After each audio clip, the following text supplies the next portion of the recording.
ফাতেমা কান্দিস না রে মা, তোমার মা আর জীবনে কথা বলবে না, তোমার মা দুনিয়ার থেকে বিদায় হয়ে গেছে। অমনি মা ফাতেমা, মা খাদিজাতুল কুবরার গলা ধরে ধরে কান্দে আর বলে, মা রে তুমি দুনিয়ার থেকে বিদায় হয়ে গেলা, আমি তোমার ছোট্ট বিটি ফাতেমা, আমি কারে মা বলে ডাকবো গো মা, মা রে আমি কারে মা মা বলে ডাকবো? সিল্লে সিল্লে কোন সুবহানাল্লাহ।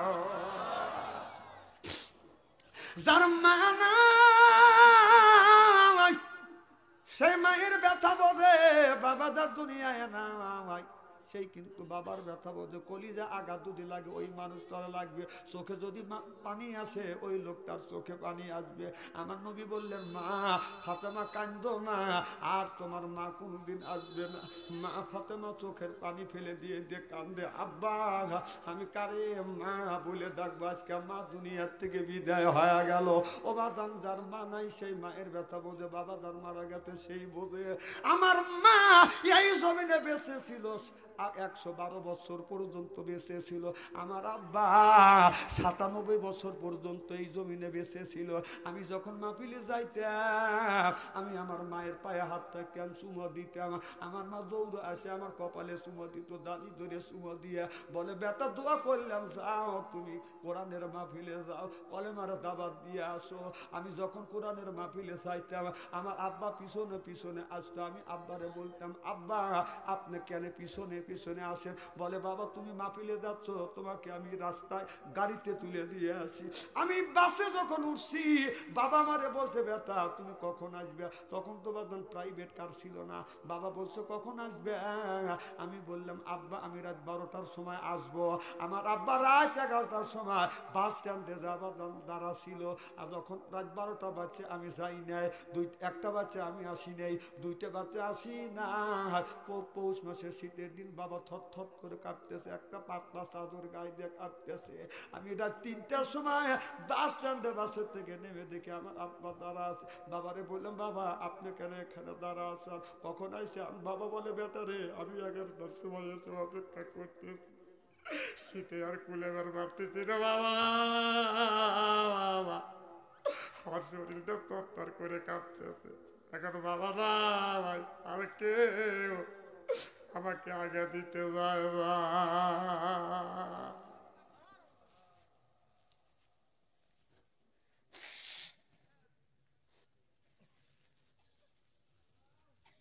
যার বাবা নাই সেই বাবার ব্যথা বোধে, মা মারা গেছে সেই কিন্তু মা ব্যথা বাদান বোধে। কলিজা যদি আঘাত লাগে রে ওই মানুষটার বাদান কলিজা আঘাত লাগে। আমি বাবাকে নিয়ে বাদান আবার বাড়িতে আসে দেখি আমার বৃদ্ধ মা বাদান বসে আছে। মারে বলছি, মা তুমি কেন ঘুমাও না? মা বলে, বেটা তুমি বাসায় নাই, তোমার আব্বা তোমাকে আগানের জন্য গেছে, আমি ঘুমাই না। আমার বাবা আগে মারা গেলে, বাবা মৃত্যুর দীর্ঘ বছর আমার মা বাদান বেঁচে ছিল। আমি মাঝে মধ্যে ঘরের মধ্যে যায় বাবার জন্য আমি কাঁদতাম। মা বলতো, বেটা কেন তুমি কান্দো? আমি বলতাম, মা বাবা নাই, আজকে যদি বাবা থাকতো বাবার কাছ থেকে দোয়া নিয়ে মাহফিলে যাইতাম। আমি মাহফিলে যাইতাম, মা বলে, বেটা রে মানুষ মারতো মৃত্যু ছিল। ও বাজার আমার মা মরার আগে বলেছিল, বেটা আমার মা বলেছিল, বেটা তোমার বাবা মারা গেছে, তোমার বাবাকে যদি ভালোবাসো কবরের পাশে যাইয়া বাবার জন্য প্রত্যেক দিন দোয়া করো। আল্লাহর কসম করে বলতেছি, আমার মাও নাই বাবা নাই, আমি প্রত্যেক দিন মা বাবার কবরের পাশে যা আমি দোয়া করি আর বলি, রব্বির হামহুমা কামা রব্বায়ানি সগীরা।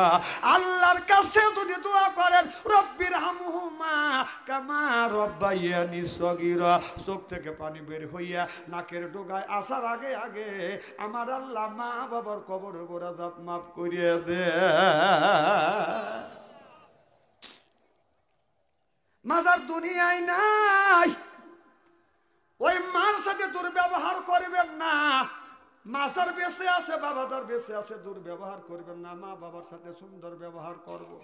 মা বাবা মারা গেছে, ওই মা লক্ষ লক্ষ টাকার সম্পদ রাখছে, কোটি কোটি সম্পদ, টাকার সম্পদ রাখিয়া মা 5টা কাপড় আর বাবা 3টা কাপড় নিয়ে বাদান ঘুমিয়ে আছে। পৌষ মাসে শীতের দিনে ঠান্ডা মাটির মধ্যে বাবা ঘুমিয়ে আছে। কেমন করিয়া ঘুমাইয়া যাসো আব্বা অন্ধকার ওই কবরে, শীতে রদিনে ঠান্ডা মাটিতে আবার রইছ কেমনে তুমি ঘুমাইয়া, লেপ নাই বা আলিশ নাই গোয়া বা অন্ধকারে রইছ ঘুমাইয়া।